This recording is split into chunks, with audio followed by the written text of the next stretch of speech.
You heard that absolutely correctly, everybody. So the COVID-19 pandemic is still an ongoing problem in our society today, and it's for the sole purpose that we're not offering enough foreign assistance. And I wanted to address this problem specifically because COVID-19 vaccination distribution is extremely unfair right now, as many developing nations are having a hard time getting access to these coronavirus vaccinations, which is why it's still an ongoing problem in our society today. So I wanted to address this issue to my state senator, Bob Menendez. And of all people, he should understand because he's the chairman of the Foreign Relations Committee of the Senate. And within that committee, he is responsible for overseeing all the foreign assistance programs. And ultimately, it's the duty of that committee in order to put an end to the global virus and the global pandemic that's going on in our society today. So I want to reach out to Senator Bob Menendez in order to advocate and push for the Build Back Better Act for various reasons and stipulations that is included within the bill that could actually help out with this ongoing problem with vaccine distribution.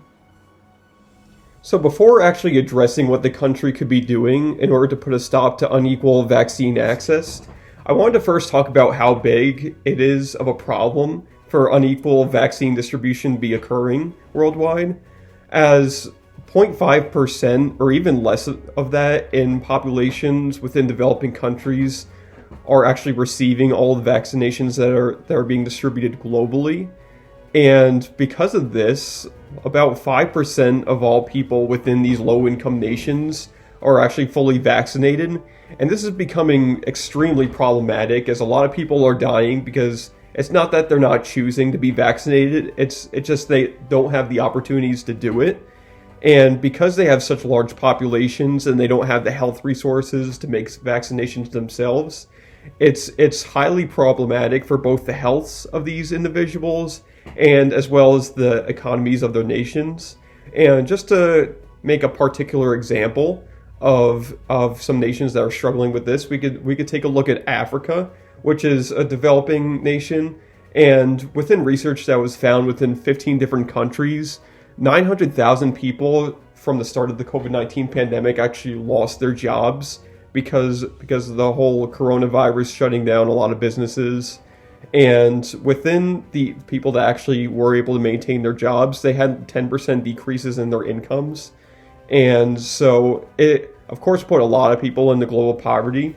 And this is probably the reason why the Sustainable Development Goals that were created in 2015 to make global poverty completely end by 2030 were not looking so bright for its future, just because in 2020, it was the first year after 2 decades when global poverty rates actually started to increase. And so hopefully we could actually bring that number down again with the Build Back Better Act, which has different stipulations in order to actually make equality within vaccine distributions. So fortunately, there are things being done within our society today in order to put a decrease in inequalities for COVID-19 distribution. As right now, there's something called the COVAX, which I like to refer to as the backbone of the Access to COVID-19 Tools Accelerator. And so this is a global collaboration that pretty much increases the speed of manufacturing of COVID-19 vaccinations, and it also helps to coordinate which nations actually receive the distribution of vaccinations that are distributed globally, and which is really essential in order to increase the number or the percentage of people that are actually receiving the vaccinations.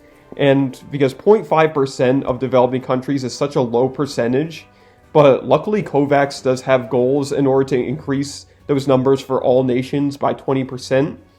And this COVAX has been developed by some of the most successful and essential agencies within our society today, which includes the Coalition for Epidemic Preparedness Innovations, the Global Alliance for Vaccines and Immunizations, the World Health Organization, and the United Nations Children's Fund.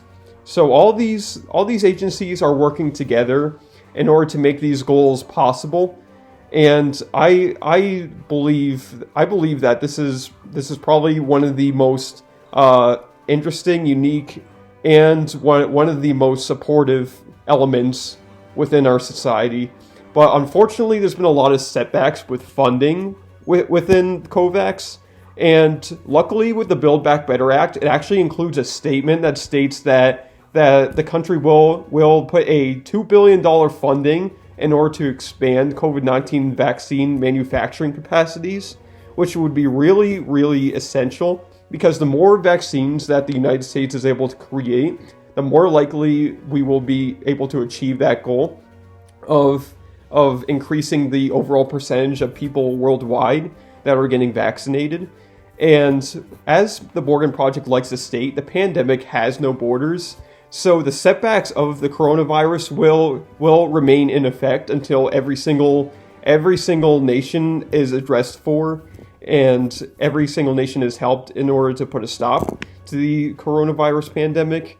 So please, Senator Bob Menendez, the Foreign Relations Committee of the Senate, I do have a lot of faith in you to co-sponsor the Build Back Better Act, because it would be really essential for us all, and it will put a dramatic increase in the global economy when the coronavirus is completely put into an end.